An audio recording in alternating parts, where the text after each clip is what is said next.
Hello, hello, hello, and welcome. Hopefully today the audio is a little bit better because I know yesterday it was off.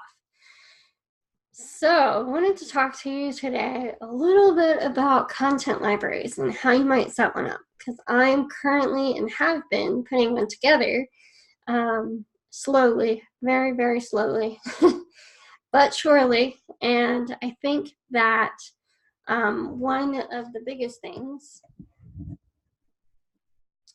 moving that sort of back where it was, sorry for the noise.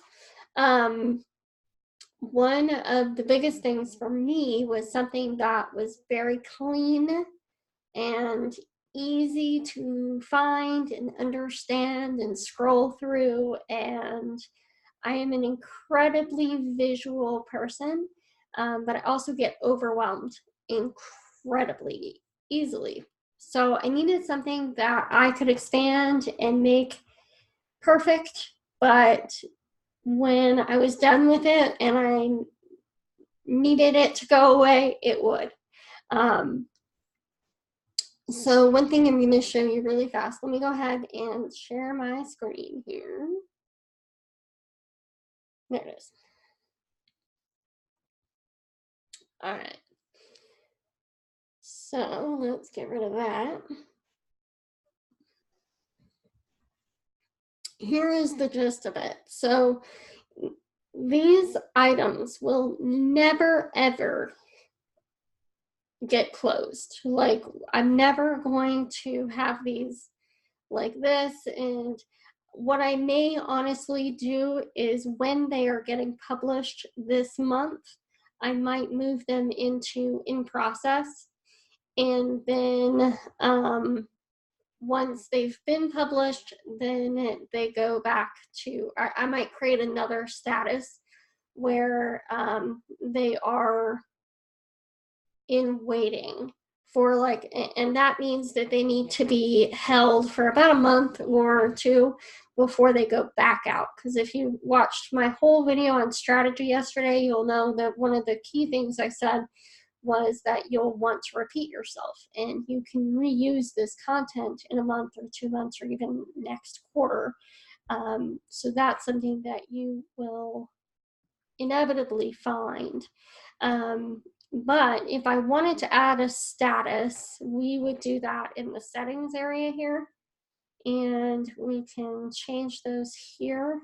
And literally I would just add one. If you have the paid version of Clickup, you can actually change this one and this one, but I am in the free version, so I don't have that capability, and I really don't need it. So what I would probably have it do is in process, and then I would have another one, and let's call that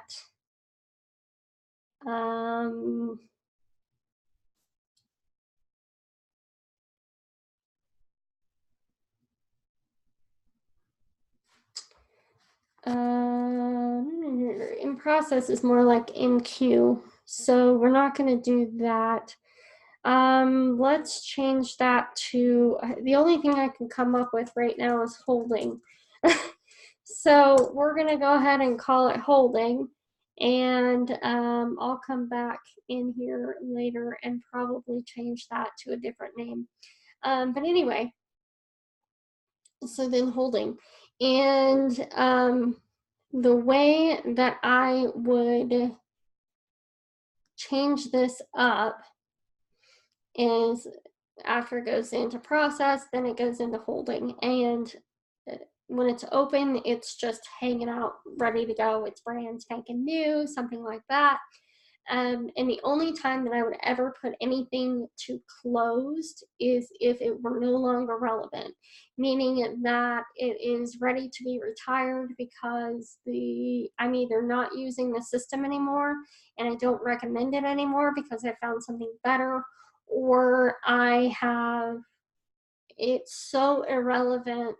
Like some of the stuff that I would have posted 3 years ago or 4 years ago about strategy and Facebook groups or Facebook in general, I would never tell you to do now because it's not going to work. Things related to ads, things that just cannot be updated and need to be completely rewritten, those will go into closed, and eventually just archived out completely so that I'm not even seeing them anymore. But the reason I asked on Facebook, I'm like, look, I need a content library, and I had started it in Trello, and I hated the way that it looked. It really bothered me.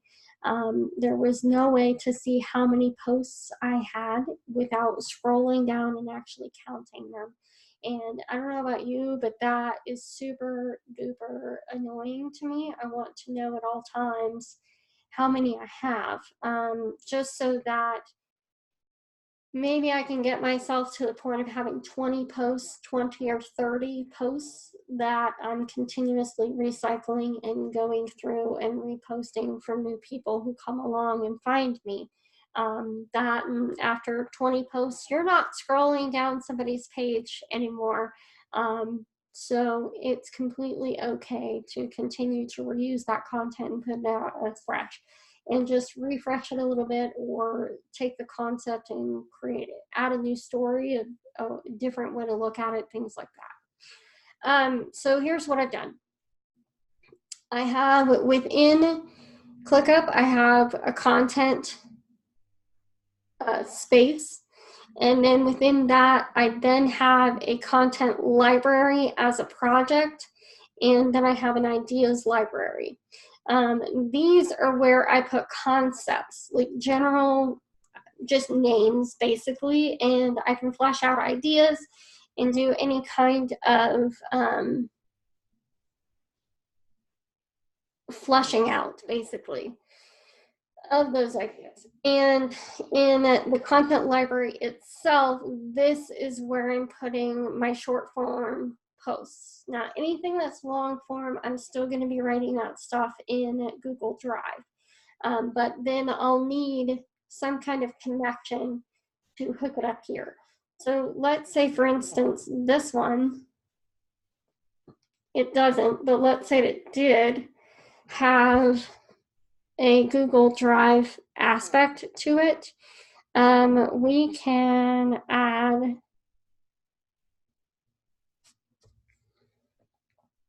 we can create a Google file, or we can pull in a Google Drive file straight from here. Likely what I would do is simply go into my Drive. Not sure which one's going to pull up because I have several, so bear with me. It might simply be my old, nope, this is my new one. Okay. I'm going to stop sharing, find a file, and get a link, and then I will come back in, just because I have client documents and things like that in here, and just for their privacy sake, I don't share that stuff. Bear with me just a moment. Let's do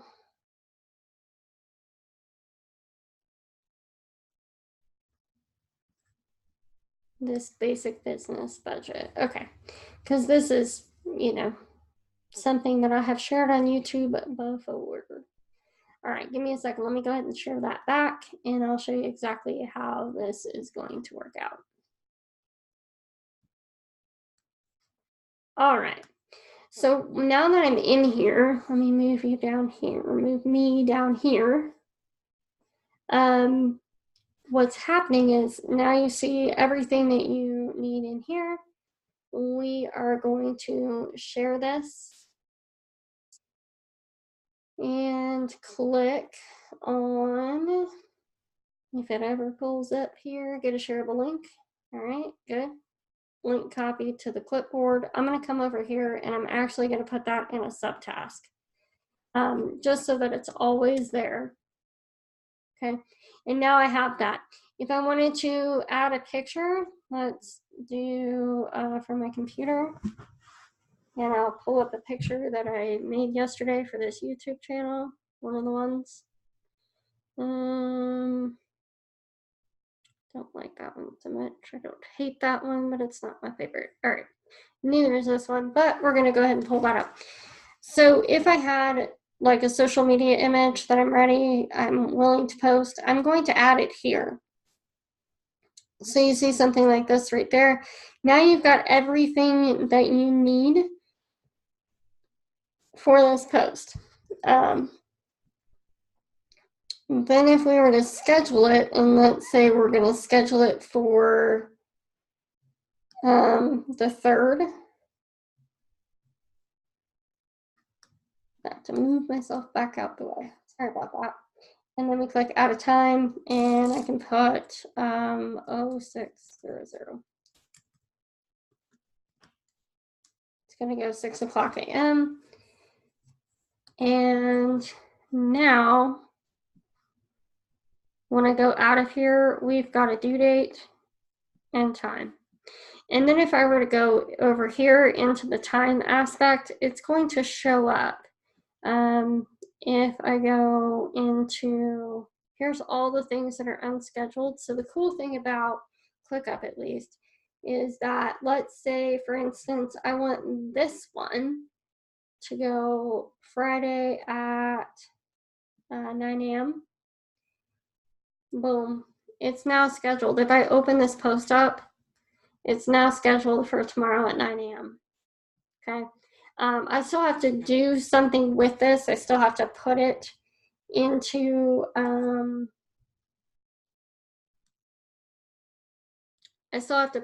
like later or something like that, or I have to come into here, grab the information and put it into Facebook.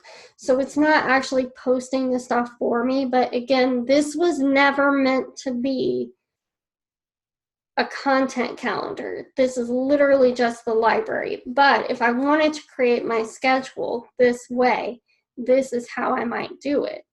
And when we get into February 3rd, boom, it's there, 6 o'clock in the morning. Okay. But again, that's not really what this is for. It is, however, awesome that if we went into here and we create the checklist, I went over this yesterday, but I'll go ahead and throw it in here anyway. We're going to call it checklist, and we're going to call it when last published. Okay, create a checklist. And, oops, that's not what I want. I want to put something on that checklist. Now what we would say is 2/3/2020, 6 a.m. Okay, so now I've listed when this was last published. Okay, so then we could go back up here and go, okay, well, if I've done this on February 3rd, I'm not going to want to share this again until probably March 15th-ish or so. And I can go back in and reschedule it back out, maybe update it a little bit, change out the picture or something like that. And I can create my task list right within the post, so that it's constantly being refreshed, it's constantly being looked at and updated if necessary. And that is the general idea of how you would do. And here's another place that you can see all of those things, and these are the ones that are in process and holding. And the cool thing about this particular view is that it will tell you exactly how many you have overall. So the nice thing is, on the left here, it's going to show you how many you have under each individual category. And these categories are the things that I work with people on. So their social media planning and strategy, their general business or life strategy, their funnel strategy, their systems and processes and workflows, and their promo posts. Okay. So if I need to know how many I have in each particular category and maybe where I need to beef it up a little bit, or get to the point where I maybe have 10 in each category, I now know that as far as social media planning and strategy goes, I need 8 more if I want 10. And I don't have to do them tomorrow by any means, but over time, I'm just going to, as things come up in my head, I'm going to put them in here. And then overall, let's say I have 1, 2, 3, 4, 5 categories, right? Because this is promo posts. And if I have 5 categories, I need 50 posts. So right now I know that I am 38 posts away from where I want to be. You get what I'm saying? And that is where I kind of was struggling so deeply with Trello, because it just wasn't functioning in that way where it was actually showing me the count of each particular card. And I need those numbers so that I can make sure that I'm on the right track and I have exactly how many I want to have. And as of retiring posts, I'm filtering in new posts and things like that. And I'm not always having to come up with new content, because let me tell you, that is exhausting. So that's kind of where I'm at with all of this. I hope this was helpful. I'm going to eventually move into doing a content calendar as well. And what I may do is just create a whole nother project within this content schedule, which I think is what I'm going to do. But I'll do another video after I've got that created and kind of built out a little bit so it makes some sense. Because what may end up happening, or the other option would be to just have another thing that actually says scheduled, or maybe I use the in process for that one and just change in process to scheduled. I think that may be what I do. But either way, I hope this helped you, and I will let you know as this evolves and becomes more user friendly and more user ready. So you guys have a great day, and I'll talk to you later. See ya. Bye.